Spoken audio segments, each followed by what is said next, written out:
some of my online buddies saying that I can't cook worth a dang. You know, or if they do believe it, they say I should prove it. So I'm going to prove it. I'm going to show you guys how to make some of the best pizza you've ever eaten. Now, the first thing you need to know about pizza is that your oven has to be on for a long time before you actually cook the pizza in order for it to taste just right.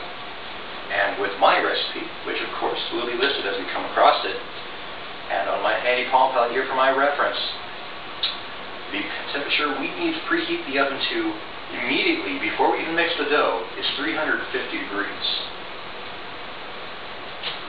Go ahead and set your oven to bake on 350. And then it's time to go ahead and put together the ingredients. Even good chefs will know that when you go ahead and you start a recipe, you want to make sure you follow it exactly, even if you wrote it yourself. So odds are you won't remember junk. So I'm going to reference this recipe right now like you should. Now the first ingredient we have here, 1 ounce of active dry yeast. Now, dry yeast can be found in the baker's aisle, and you will need it for any recipe involving breads, pretty much. If you want to go without yeast, you can substitute baking soda, but it will not be as good. If you have an allergy, though, that's what you have to do. So let's take our yeast, let's put it right here by my mixing bowl, which looks like a bunch of pretzels. Now our next ingredient is 1 ounce of warm water, and we actually have to combine the warm water with the yeast in order to get what is known as sort of a soup in some circles. And this soup is what causes the bread to rise. So you go ahead and get your mixing liquid measuring cup. A dry measuring cup will not be the same. You have to use a liquid measuring cup. Go ahead and fill that full with 1 cup of warm but not hot water. Rip open your package of yeast, pour it on in. Take something that's not metal, because metal will kill the yeast, with a good stir. You want to make sure that it stirs itself up, and there'll be chunks in the top. That's okay. Make sure it looks kind of tannish like that. And what you do, take a paper towel, and put it over this thing. You go ahead, set it on top of your stove. As it's warming up, just leave it there for 10 to 15 minutes. While the yeast is rising up on the stove behind me, let's go ahead and we'll mix the rest of this stuff together. We'll put all the dry ingredients in the bowl. Now, this recipe calls for 2 cups of bread flour, a teaspoon of salt, and 2 teaspoons of sugar as the other dry ingredients of the pizza dough. Now, any flour will do, but I just use all-purpose flour. Bread flour would be a little bit better, but what are you going to do? So, with this recipe, you don't have to sift the flour or anything. Just open up your bag of flour, get your dry measuring cup, and the most important ingredient, a knife. Then, scoop up a cup of the flour, take your knife, and tap along the top like this and push backwards. Don't worry about the mess, you're going to be making a mess anyways. You want to make sure the top's level. After it's done like that, dump it in your bowl. And just do once more, get your second cup.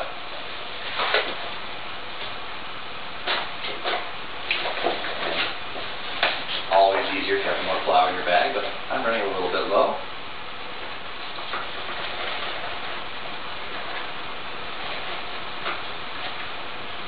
And there. We got our 2 cups of flour.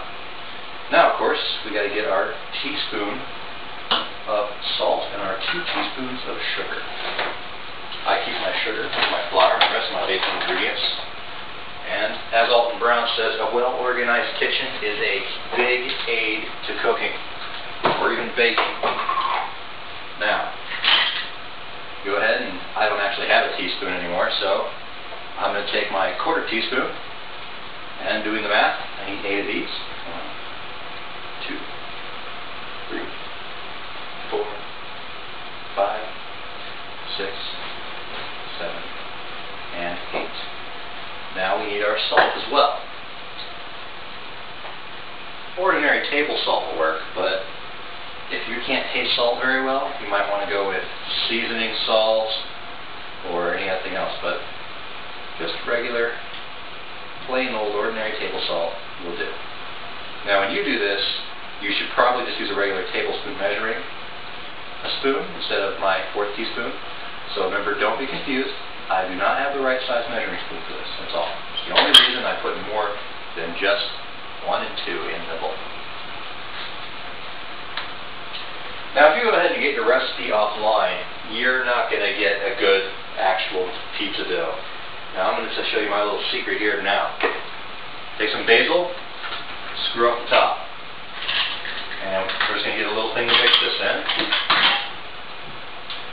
Let's see, this will do. It doesn't matter what you mix in, just as long as it's out of a cup. Now, you're going to want to sprinkle in just a little bit, enough to coat the bottom, maybe a little bit more. And shake it out, make sure it looks even. And it's not going to be more than a ½ tablespoon. I don't really measure it because I don't actually have a measurement for it. I've done enough to know by sight. But for an estimation, I'd say it's about a ½ tablespoon of basil, a teaspoon of parsley flakes,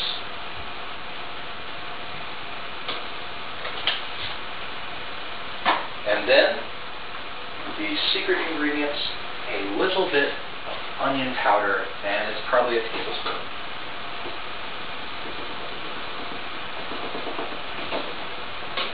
Now this might seem kind of gross tasting to you, but once we add the sauce with its spices in it, and the spices we're going to add to it, it's all going to come together later. Let's go ahead and kind of shake the little bowl you mix the spices in to get everything all consistent, and dump it on in. Now all we got to do is wait for the yeast to finish right. Now when it comes to topping, of course, you got the classic pepperoni pizza, the cheese, and your onion tops and whatever you have, yes, it's onion topped pizza. But we're going to go with a sort of Mexican themed pizza. This thing's going to be spicy. This will be really good. Now what I have here is a lump of ground beef in the freezer. And of course I don't have the time to thaw it out, you know. Really, who wants to let a piece of meat sit in their sink all day just kind of unfreezing? So we're going to go with the method of thawing this in the microwave. And it's a completely valid method. All you do is you take a plate, unwrap the meat, and then with it unwrapped after a lot of times and bruised knuckles, all you simply do is stick it on the plate. Get a plate cover for the microwave. Stick that on top of the plate. Don't have one, use a large bowl. Then, open microwave. Insert it into the microwave. Close the microwave. And then here comes the tricky part. You have to make sure that you set everything just right. And that is about a pound of ground beef, 1 pound. So, make sure that you go ahead, you find the thaw setting right here, and it says defrost by weight. Click it. Then it will give you pounds. You can enter the rest of the way here, but I think I only have about 1 pound, so that's all I'm going to do. 1 pound, 0 ounces, start.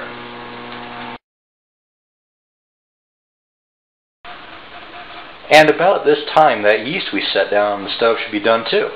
So what you do is you go ahead and you take off the paper towel and you give it a look. And it should kind of look a little bit nastier, and there should be these bubbles on the top. Right? Just like this. That's good. You want that. Once the yeast has bubbled up, you go ahead and you just pour it right in on top of all the dry ingredients you mixed earlier. Then, get just a smidge of olive oil, and you're going to want to put in about 2 tablespoons. And that's about enough. Then, you're going to have to mix this by hand. If you do it by machine, it's not going to be as well. So take your spoon, stick it in, and go ahead and stir it. And just take a little bit of muscle and a little bit of time, but you really just got to do everything by hand with the pizza crust. You can use the dough, but hook or on your mixer or a regular mixer, but it will never turn out as good. At least that's what I've found. So make sure you go ahead and stir it up really well. You want to make sure that it looks like a dough. And you know it looks like a dough, of course, if you haven't seen dough before, when it looks about like this. Now dough is just a little bit wet, but that's okay because next we need to go ahead and we're going to knead this dough and form it into a ball so it can rise. Now, kneading dough can be a little icky. You're going to want to take off any rings you have on because they're going to get all gummed up and it's kind of hard to clean them when you're done.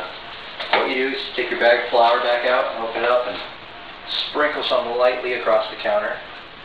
Yes, you need to do this. You have to intentionally make a mess for all you OCD people. Then, flour up your hands a bit so that your dough doesn't stick to them as easy.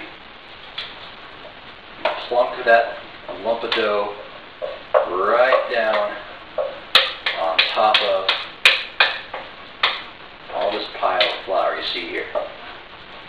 Make sure you get as much of it as you can because, at least with me, I'm going to have to wash this mixing bowl out so it can also rise. It's a little pain to clear out the dough. And then once your dough's there, take some more flour, sprinkle it on top. Then you don't use this, put it back in the bag. Then you're going to want to squish the dough down, flip it up like that, and just keep repeating. You're going to want to do this for about 8 minutes. Just squish the dough down, pull it over, squish it back. And it's going to feel wet and kind of gross, so you just add a little more flour each time. You work the excess flour into it until the dough feels fine. When it feels like it's not sticky or wet anymore, that's when it's done. Of course, you're also going to want to knead it, like I said, for about 8 minutes to make sure it gets all nice and elasticy. And you're going to knead it again later too, but that time it'll be a little bit easier. Alright, this seems to be done. So what you do when it's done is you pick the dough ball up, you kind of roll it in your hands into a ball, just kind of keep moving, go ahead and pull it until it's sort of inside out and forms what's called a round. And go ahead and dust it with a little bit of flour to keep it from sticking. So it sticks like that and it won't ruin the round. You actually do need a round. And once it's a round ball, put it back in the bowl. Now that I've washed out my bowl, this is my only mixing bowl, what you want to do is you want to go ahead and you want to coat this with the baker's secret weapon, Pam spray. Just go ahead, give the bowl a good coat, everything, bottom, top, sides.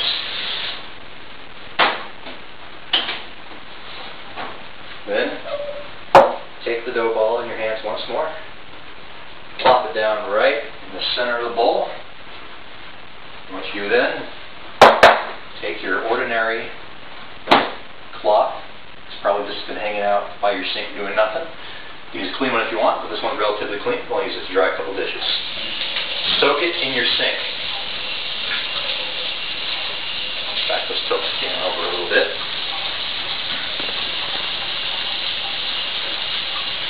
You want this towel soaked. You go ahead and wring it out. Wring it out as much as you can. Get almost all the moisture from it. You only want this thing damp. So you got your damp rag. Drape it on top of the bowl just like this. So it's kind of covering the top tightly. Makes a nice seal.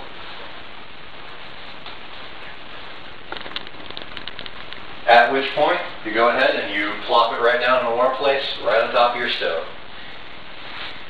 And now comes the fun part.